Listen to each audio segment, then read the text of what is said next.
Okay, everybody, welcome so much to Magnolia United Church of Christ Learning Forum for the month of January. We're glad you're here. So the topic tonight is what are our end-of-life options? And so thankful so many of you are on the line. This is, first of all, let me make sure everyone knows we are recording this. And this is a two-part session. So part one's tonight. Part one is next Wednesday, same time. And we are recording this, so if you have to leave early, we will have that recording available for folks.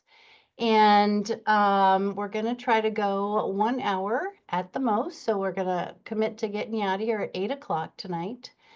We're going to encourage you all to use the chat for questions, though our presenters are going to have moments where they're pausing to check in with people. But if you have questions in the moment, use the chat function so that we can manage those. And I'll be muting people. So make sure you come off mute when we do hit that question point. Okay, so I'm going to turn it right over to our amazing starter speaker here tonight. Such an honor to have her here, and I'm going to let her introduce herself and our other speaker. So welcome, Janet Ott. Nope, Janet, you're on mute. Hi, everyone. My name is Janet, and I live in Bellingham, Washington, and I'm really Zoom savvy, and I just forgot to unmute myself. Apologize. So I'm really honored that Marcy asked me to do these two sessions because it really is my passion. I've had many, many careers in my long life, but the most important being nursing and a psychotherapist. And my passion is that people thrive and are fully alive while they're alive, and that our culture normalizes conversations about the ultimate, our graduation day, which is basically our death, and that people are aware of and knowledgeable about all the options available to them so they can make wise choices. So Marcy asked for this first session to be about advanced planning, and I decided that next week is really my area of expertise, which is VSED and medical aid in dying and options for after death. So I invited a friend of mine, Charmin Figgenshaw, who is a fellow nurse practitioner, retired, somewhat retired, and an expert in really an expert, and she really is. You are getting the state's expert tonight in advanced planning and pulsed, and she's on many committees in the state, and she is also a nurse practitioner and experienced in palliative care and hospice. And so she really knows her stuff. And she came to visit me because I'm stuck in a wheelchair right now because I fractured my leg. And she came to visit me the other day, and I learned so much from her, just from our conversation, that I decided to have her come tonight so you would really hear it from the horse's mouth. So I'm going to turn it over to Charmin for the rest of the evening. Go ahead, Charmin. Great. Thank you, Janet. That is very kind and generous. And now I have to figure out what kind of horse I am, I guess.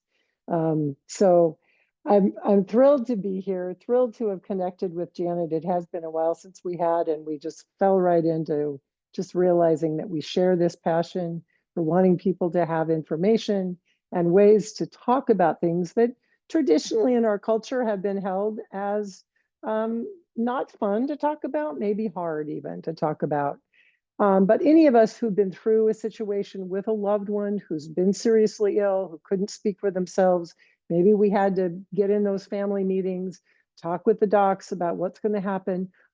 If we were part of a system of support where we knew what that person wanted, and we could say confidently, you know, Joe would never want this, or, you know, Martha said she'd be willing to go through these things, not these things.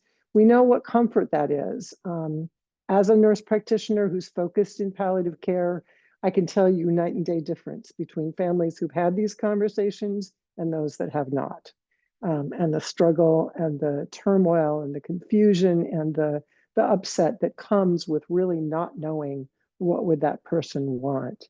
So we know it's a great idea, and you're all here because you know it's a great idea and you're curious. So I appreciate your curiosity. I welcome it, and we'll go into that this together. Given what we know is useful, the question is, what are we supposed to do about it? We know that, it's a good idea, but how do we get started? So I'm going to start by just sharing a little bit of another hat that I wear. As I've retired and gotten had more freedom, I've actually had a friend tell me that it's not retirement, it's preferment.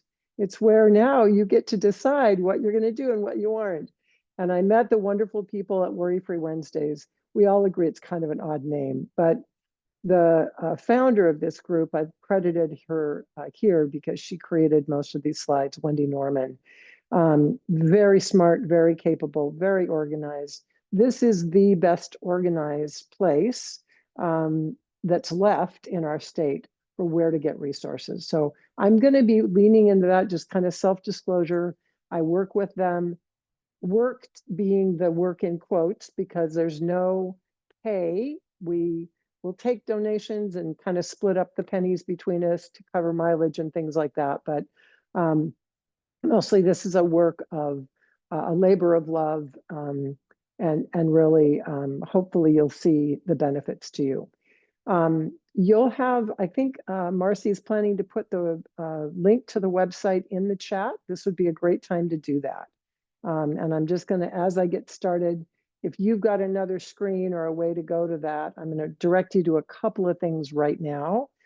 They're not necessary, totally optional, but they might help us get started. As you go on the website, as so many, you'll see the bar above with home, about us, etc. This page that you're seeing is from the resource page. This is an incredibly extensive resource page. It scrolls on and on. It has sections like advanced directives, dementia, end of life care doulas, after death care. It's an incredible repository of the websites and resources that we know of in the state.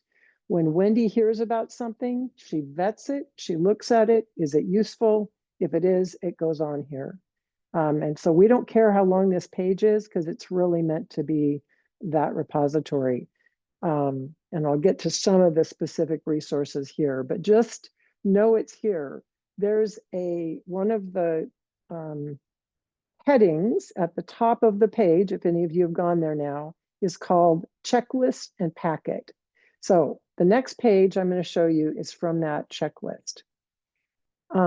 This was created from Wendy's experience caring for her mom, who ended up with early Alzheimer's. And she was in her, late 20s, early 30s. She and her sisters and family struggled, made a lot of mistakes. These are the things that she wished she had known to walk through with her mom and to get handled.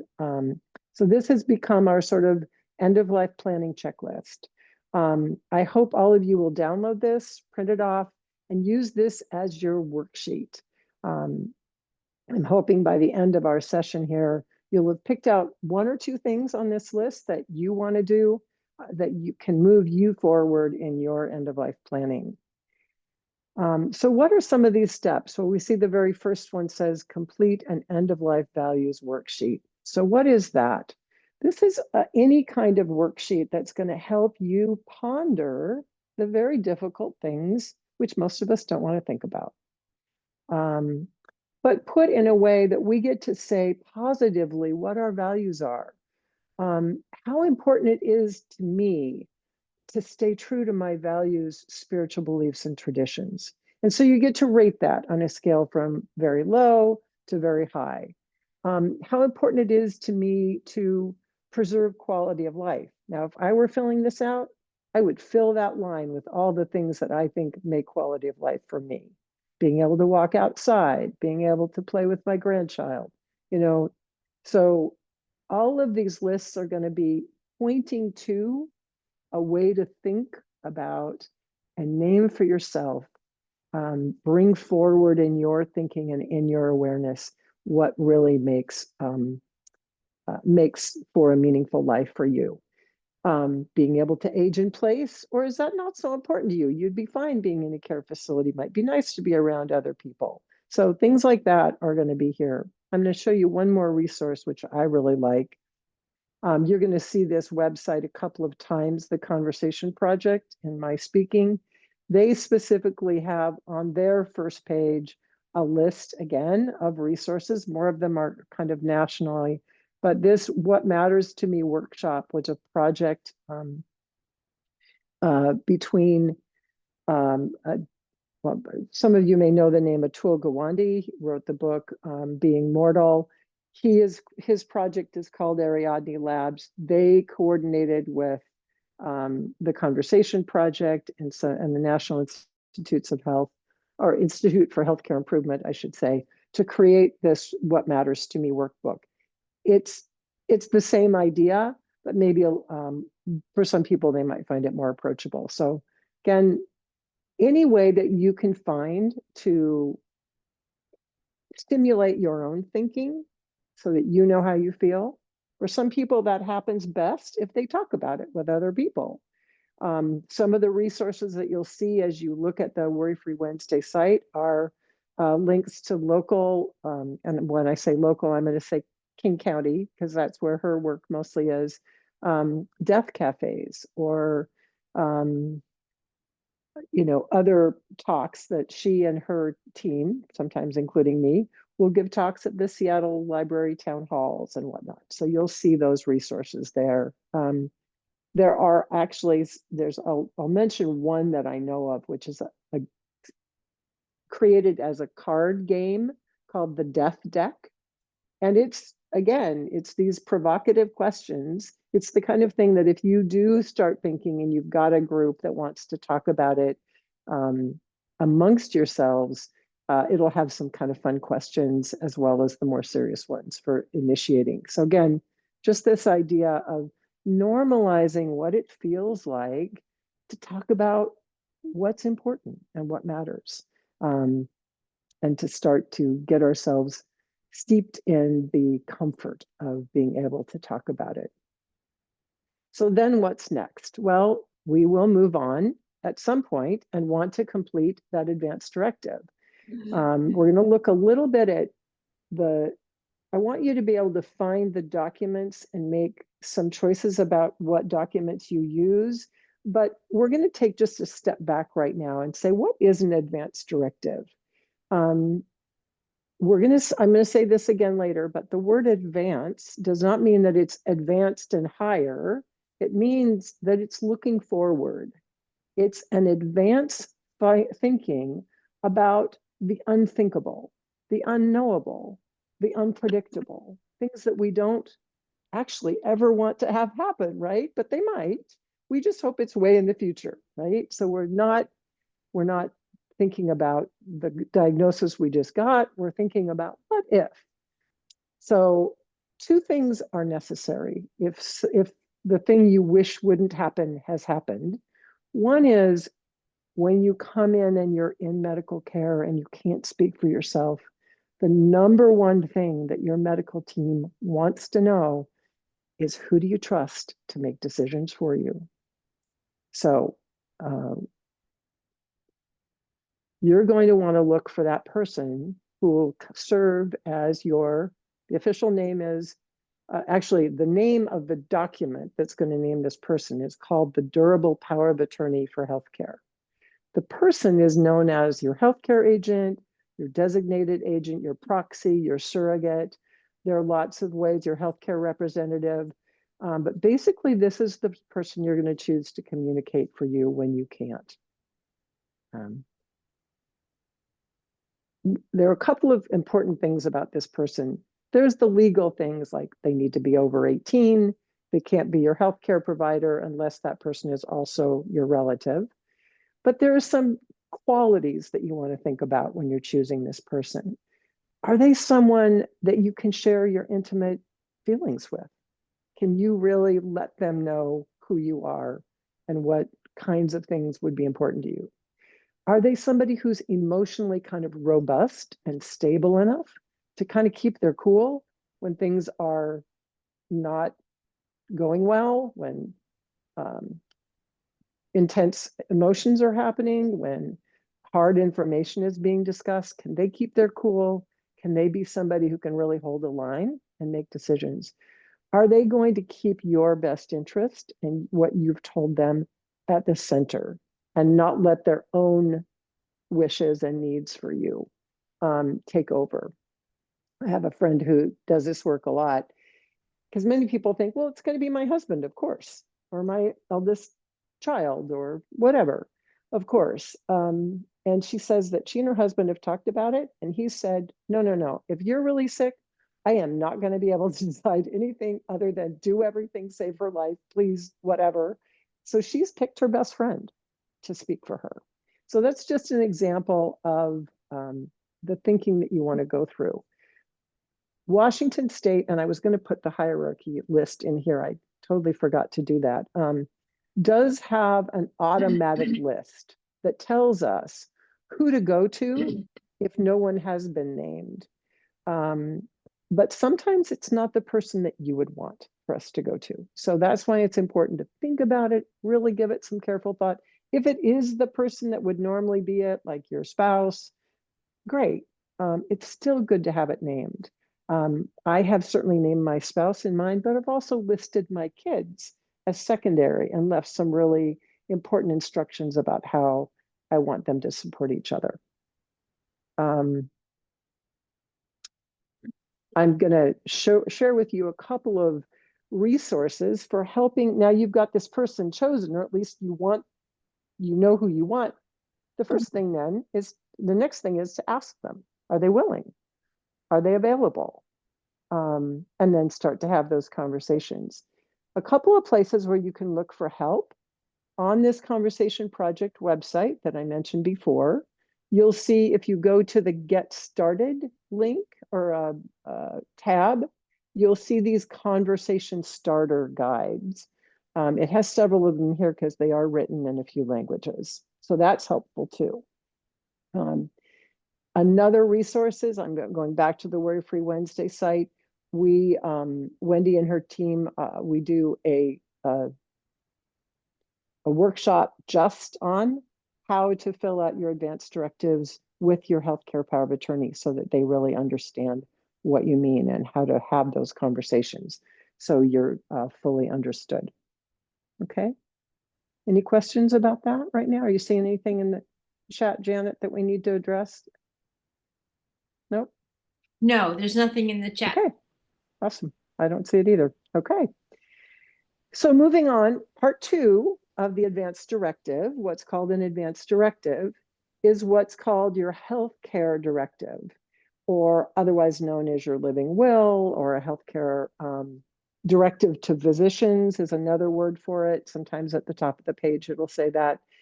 This is where you're going to specifically talk about, think about, as best you can, the kind of things that you think you would want or not want as you're receiving healthcare. Medical care. Again, assuming something terrible has happened and you're not able to speak for yourself. Do you want to be on a ventilator? Now, I'm going to correct myself because I have a pet peeve about this. Nobody ever wants to be on a ventilator, right? This is not about what you want. This is about what you would find acceptable given the options. In other words, what are you willing to go through for a chance that you might get better and have more life ahead of you? And we'll talk a little bit more about how that breaks down in terms of the different levels of care you might choose. Some of the directives are very good about explaining what those options might look like. This blue one that you can see here is called the Advanced Care Planning Guide. This was created by a really great project that was in Washington State for about 8 years. It's now been sunsetted, but it has been adopted as the State Medical Association's guide. It's basically an enhanced power of attorney. So it serves the purpose of naming your agent, but it also has a whole section where it really explains What does it mean to have CPR? What does it mean to have feeding tubes? And you get to indicate on this form whether or not those are things that you would like to decide ahead of time, or you want to leave it to your proxy decision maker to decide. Other forms, specifically the End of Life Washington has a wonderful form. What I've done here on this slide is show you this part of the Worry Free Wednesday website where there are links to the major public access advanced directives that are available in Washington.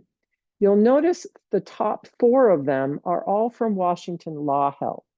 The Northwest Justice Project has done a great job of incorporating the best of the WSMA form and the End of Life Washington form, and they've made it available both as, so you'll see a separate healthcare directive on the first 2. One is an autofill, one is a manual form. You'll see the separate power of attorney on the second 2, one is autofill, one is manual. Those 2 parts that we talked about, the reason they're different is that the legislature, for some reason, has decided that the witnesses for one, the requirements for witnessing one, are slightly different than the requirements for witnessing the other one. So you can't just put them together and have one unless you're going to notarize it, and then you can. So it's just a little funky detail. It's not usually a big deal. If you're going to choose one, I would choose the power of attorney. And you might fill out the healthcare directive even if you don't have it witnessed and signed. Again, with the thought that this is a way to capture and educate your power of attorney so that they have it in writing what you said and what you might want. Okay, where are we at in terms of time? Okay, we're doing good. I'm going to share one more thing, and it's what I call the more healthcare directives. So as our lives have gotten more complicated, and I always like to give this sort of preamble to advanced directives of why do we even do them? What's the deal with them? Well, 100 years ago, most people didn't make it to old age. There were all sorts of reasons that people would die. In the last 100 years, medicine has done exactly what we asked it to do. Please solve those pesky little problems that shorten our lives. Make us live longer. Wouldn't that be nice? So they did. And there's all these wonderful medicines and technologies and great stuff. And now we can keep people alive kind of a long time. Ethics and social responsibility tend to follow a little behind technology. So now we're at the point of how do we use all this great technology? How do we as individuals and we as societies use some sense and some logic? And does it really make sense to use everything on everyone? So we created advanced directives so the individual gets to say what they find is useful to them and not. I just was listening to a YouTube by Thaddeus Pope, who says dementia now tops the list of healthcare worries for people over the age of 60. In fact, it is 3 times more worrisome to 5 times to 10 times, depending on which survey you look at. It is at least 3 to even 10 times more worrisome than the number 2, which is cancer. So dementia has some very troublesome aspects to it in that you may live a long time without the capacity to be the person that you know yourself to be right now. And because of that, we've tried to create some directives that help people with that. I'm going to show you just a few. There may be more, but these kind of run the gamut, these 3 of the kind of things that are coming.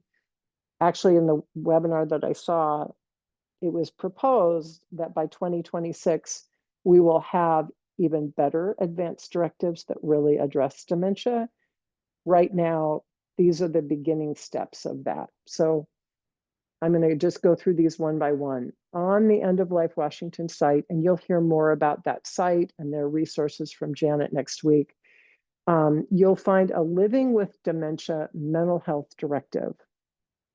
This is the form for people who are really afraid, and usually have seen this and what the disease can do. This is 20 some pages long, and it addresses not what happens if I'm at the end and what do I not do and don't want. It addresses whether or not you're going to let your family take your keys away when they feel you're unsafe to drive, how they're going to handle you if you have sexual inhibitions, what's going to happen if you have a psychiatric condition on top of the dementia or as a result of the dementia that makes you very hard to care for. So it's called the Living with Dementia Directive because it deals with the minutia of what can happen as you're experiencing the progression of dementia. I think we could talk about that directive all night, but we'll go on to the next one, which is, it's not very easy to see. It's got this beautiful picture on the front, but this is called the dementiadirective.org. This is what you just go to dementia-directive.org. This advanced directive was developed by a physician who just wanted his patients with dementia to think in terms of what would I want and not want in stage 1? What would or I should say, be willing to put up with or not in stage, as I'm entering the middle stage of dementia? And what medical decisions, things would I choose or not choose for the last stages? So he breaks it into 3 stages. He makes it very simple. And it actually kind of mirrors our pulse form. So you're going to hear a little bit more about the choices as we get into the pulse form in a minute. He finds that this directive is too hard for people who actually have dementia to complete, because even in early dementia, the ability to think forward starts to be lost. This is the directive you want to look like if you do not have dementia, but are fearing it. And so take a look at that. Again, that website is in the list on the Worry Free Wednesday website. The last one I'm going to mention, and again, oops, I need to go back, don't I? Is the advanced directive that's specific. If you think what you want to do as you're nearing the end is voluntarily stop eating and drinking. I am going to say no more about that because I know Janet is going to cover this next week. But there are actually directives. We don't know if they're actually workable or not. We won't know until they're tested in the courts, but at least it's a way that you can indicate to your family and your care providers that this is the way you'd like to be cared for. This is the support you'd like to have when you come to the point of wanting to control the end of your life and I would say, perhaps give up good days or weeks to avoid bad months and years. So that's what VSED is really all about. And if you have questions, that's great. Janet and I will have a plan for how we can answer individual as well as have time tonight for some group questions. Now I'm going to move into our the last thing I really want to cover tonight, which is to talk about pulse forms. I don't know how many of you who are in a room, I'd ask you to raise your hands if you've ever heard of a pulse form. The pulse form, some version, so when I first started with the pulse form, Washington was the 2nd state that had a pulse form. Oregon started theirs. We had a pilot project in the year 2000, and I was very privileged to be asked to work on the task force to help start and manage that pilot project and see if it was something we could adopt statewide. We adopted in 2001.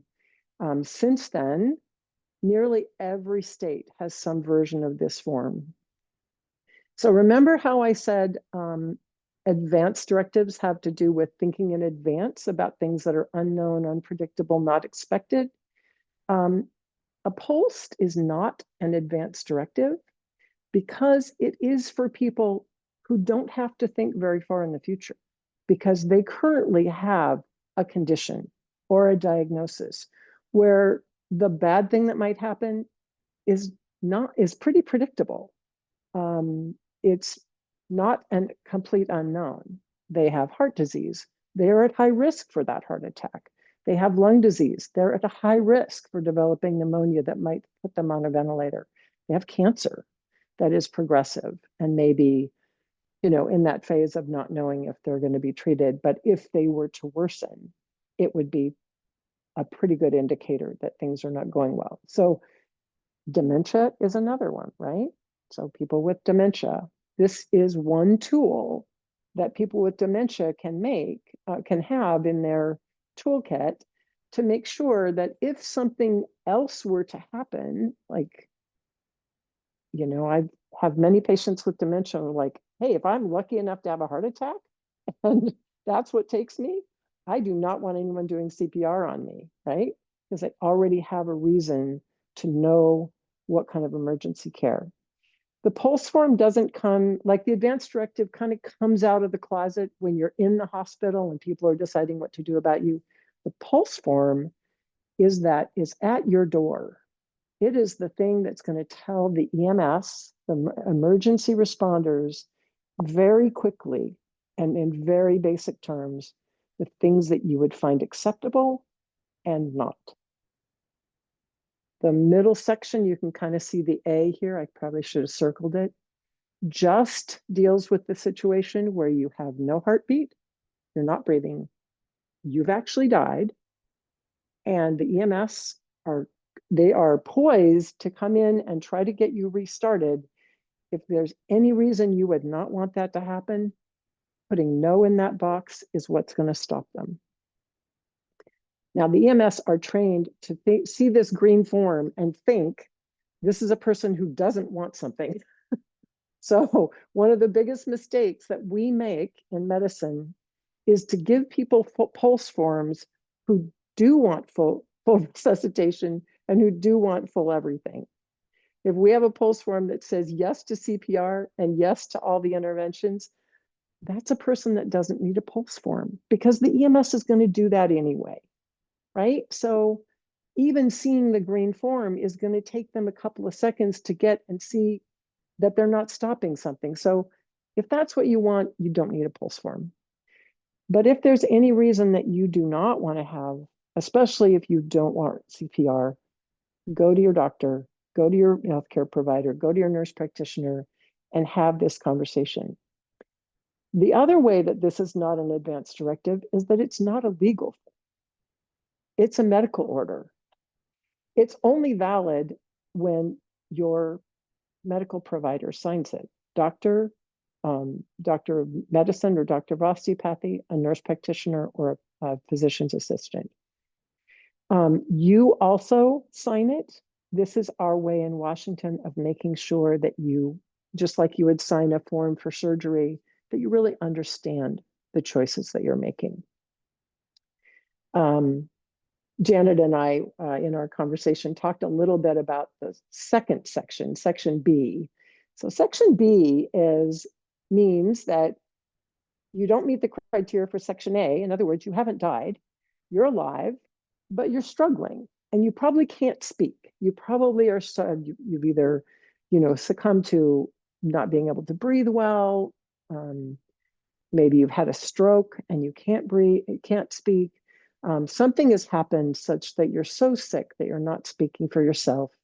They're looking at this form they're asking themselves, how much care does this person want?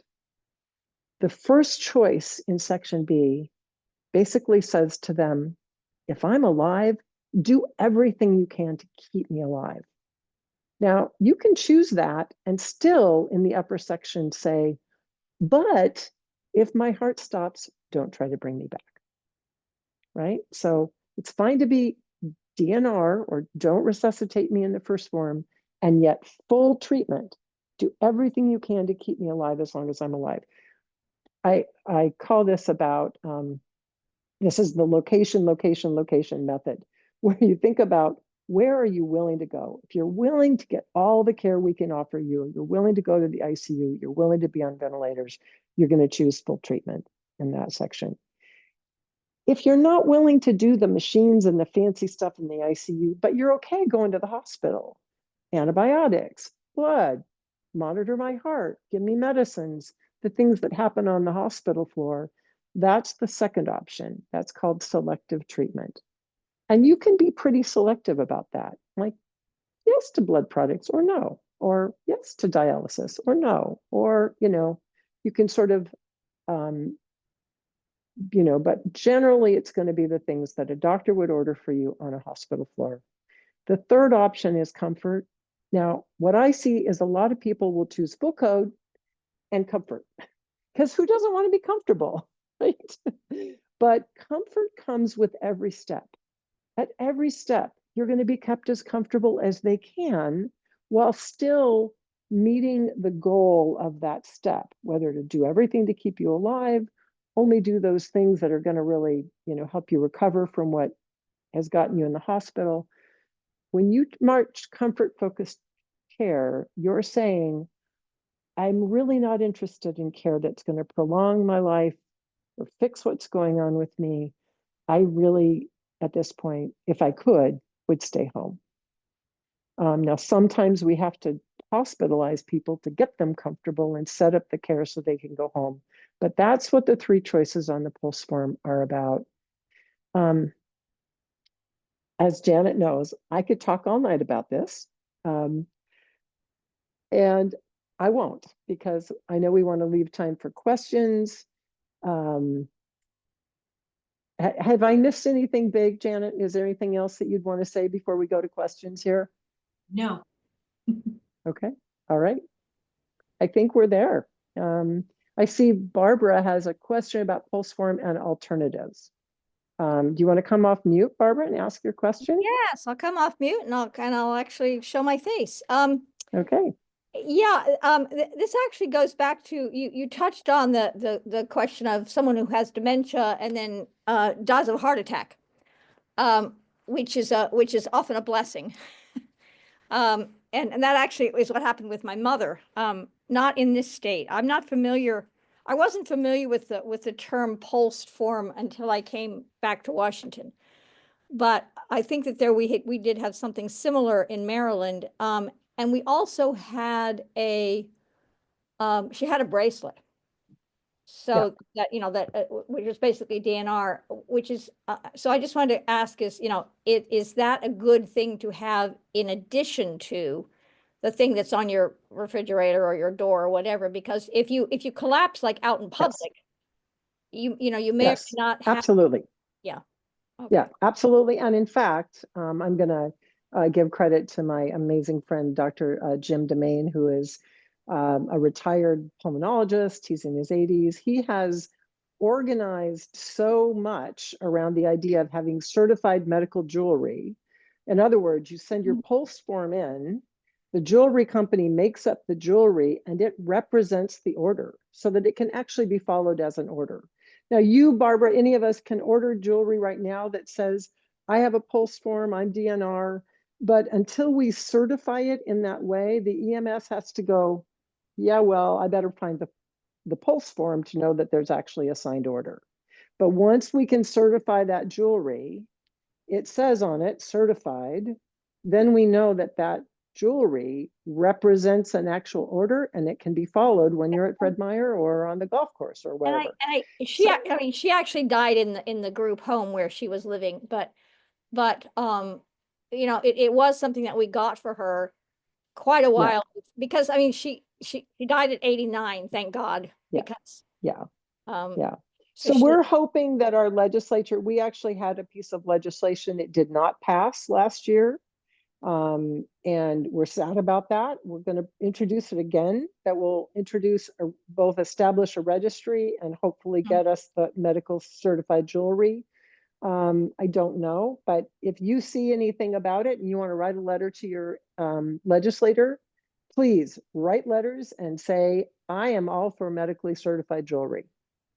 And that will help us when we try to get this law to Oh. make it a reality in Okay. Washington. Because I'm trying to remember, I mean, I thought that in this case, that the bracelet was enough for them, but I could be wrong. I also have Yeah, it might have been. a- deal with other people's questions or comments, but I had something else to ask or say. Once the Well, other- are there others? If not, we'll come back to you, Barbara, but I appreciate you letting somebody else go first, and I think we've got some time. Anyone else? I don't see anything else in the chat. Going. Barbara, I think you should go ahead. What's your next question? Well, this is not really a question. It's more sort of a piece of information that I thought I would share. And it has to do with advanced directives, and you think that they're clear if they, if you've got something that says, if I'm terminal, end stage, or vegetative, I don't want anything, I don't want anything including artificial food or drink. Those are not always absolutely clear. Again, going back to my mother, we had an instance where she stopped eating. She suddenly stopped eating. They couldn't find anything. They did an endoscopy. They couldn't find anything wrong with her. I flew back east. My father and I spent an agonizing weekend trying to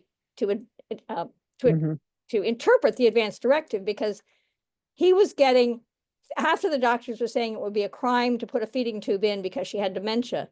The other half were saying it would be a crime not to put a feeding tube in.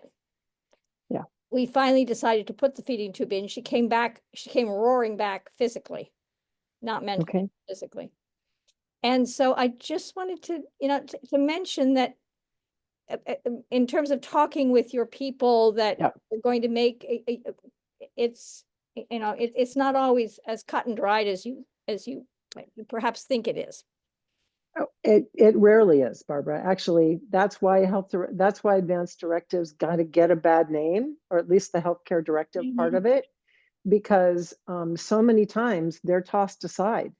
It doesn't matter, when the family learns, oh, but there's a chance, or you get with, one doctor saying it's a, great thing to do, the other one saying, oh, it'd be a bad thing to do.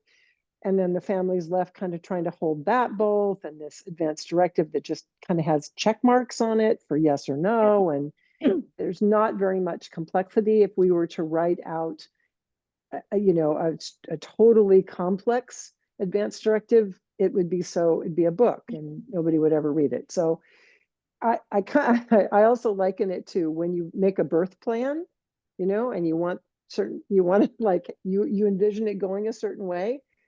But you have to be willing to abandon that if the situation calls for something different.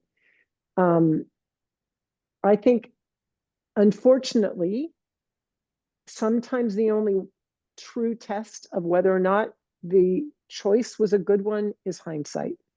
Was it a good one for your mom to have survived that and come roaring back, as you say? I don't know. And maybe even your family differs in opinion whether that was good or not. That's why the power of the decision maker is so important. And you just named how difficult that position is. Yeah, I mean, in this case, yes, it turned out to be the absolute best thing that we could have done.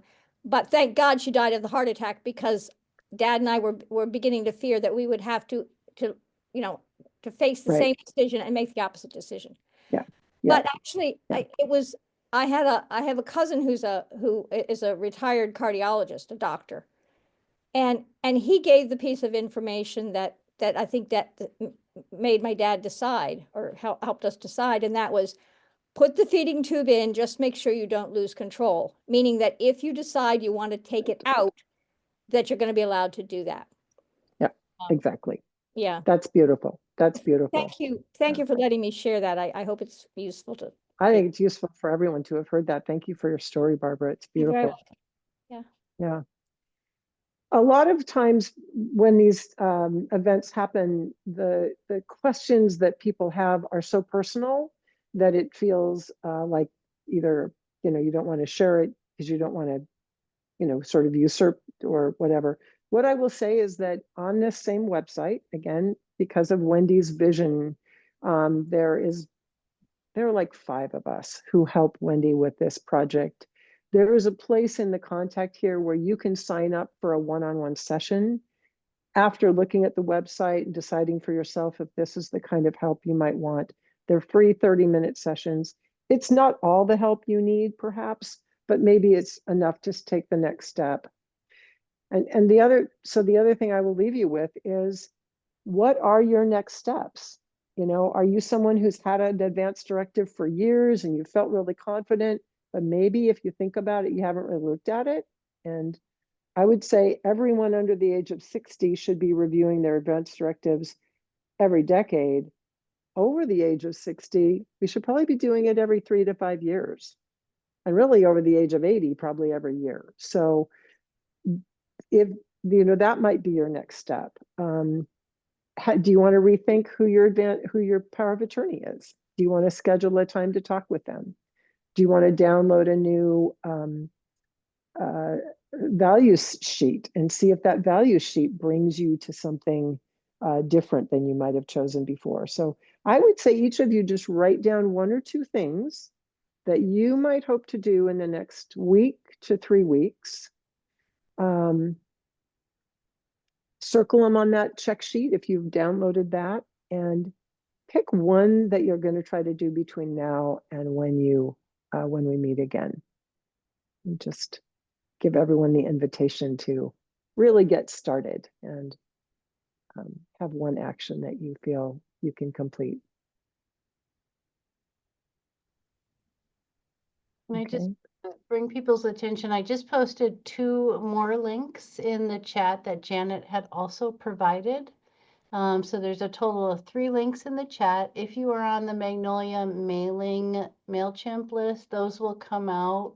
We'll send those out via MailChimp as well. If you're not on our mail list, just grab them off of the chat now so that you have them.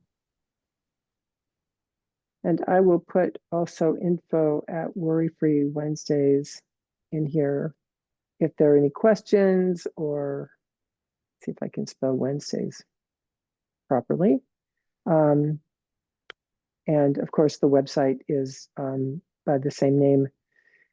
This is recorded, so just watching the recording will show you the slides and give you some of those links and resources as well. And I'm happy to make my contact information known that Marcy can share as well for questions. If you want to personally email me, actually, let me just go ahead and put that in the chat as well. Okay. That was Any last information. Marcy, do you want to take over? And yeah, I was just saying that was a really comprehensive, amazing presentation. And I'll tell you, my head's kind of spinning. It was a lot. So I appreciate the reference to the website to go back and spend time with that. I really appreciate that. I just want to do a check-in before we wrap up tonight. We will not have Charmin, I believe, next time.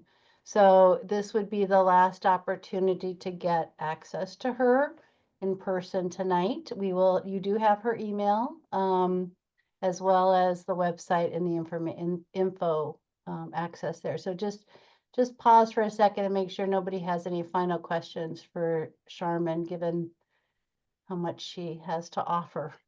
We won't have her again.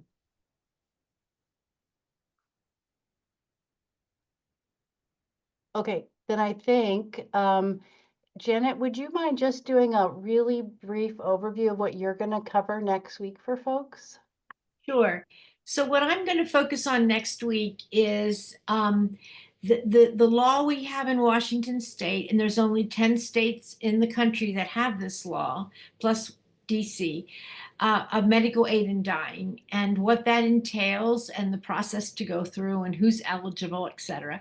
I'm also going to talk about VSED, voluntary stopping eating and drinking, which is an option for people who don't qualify for medical aid in dying. I'm also going to talk about options for after death, there's so many options now for our bodies that we didn't have even 2 or 3 years ago. So I will talk about those. So that's basically what we're going to talk about next week. Thank you, Janet. Thank you. And I just want to say, Charmin, thank you so much for coming and giving us your time tonight. That was really lovely to have you here, and what an amazing resource you are. So thank you so much for your time. And Janet, we're looking forward to part 2 next week. So folks, we're back again then, part 2 next week, 7 p.m. next Wednesday. And that'll be the Janet Ott show. So I hope you can come back and join us. And thank you, everybody, for coming tonight. Have a good night, and we'll let you go. Good Thank night. you. And thank you, Sharman. Marcy, So when happy will to be the, here. when will the video be available? Do you know? It'll come out in Thursday's MailChimp. Yeah. Okay. Yep. I have a friend who would like to see it, but she wasn't able to be here, and I'd love to watch it again. Feel free to forward it along. Thank Yeah. you so much for being here tonight, Barbara. Thank you. Thank you. Night. Thank you. Thank you, Charmin. It was great. And I'll see you next week, Janet. Bye. Thanks, Barbara. Appreciated your questions. You're welcome. Well, once you've had some experience, you kind of need to pass it on. That's the way I feel about it. Yeah, Thank you. absolutely. Bye-bye. Bye-bye. Janet, Sharman, anything I could do for you? Anything, any follow-up? You're good? I just want to say, bless you, Sharman. Thank you so much. You are so knowledgeable, and oh, it was great. Thank you. Oh, Yeah. good. Well, I hope that was it hit enough of the high spots, and if anyone needs more depth or wants more. And Marcy, I love what you're doing here. I Yeah. think that these are the kinds of gatherings where people can really feel safe, talk deeply, go into corners that aren't normally, available. So anytime I can be of service, please let me know. In my second career, I got to go back and I worked with the Conversation Project. That is amazing stuff. So Yeah. I forgot that came out of IHI, didn't it? Yeah, it did. So I think, Catherine, are you raising your hand? Do you have a question? I don't really have a question, but it just occurred to me. I just want to thank you for what you had to say about the post form, because I think a lot of physicians, if you're a senior, they really are quite insistent that you get that green form on your refrigerator. And I found that quite disturbing and never did put one up for myself. So I was really grateful to hear your clarification on that. Thank you. Yeah, Kevin, and actually just even with the 7 minutes that we spent on it, most of you know more than most physicians know right now.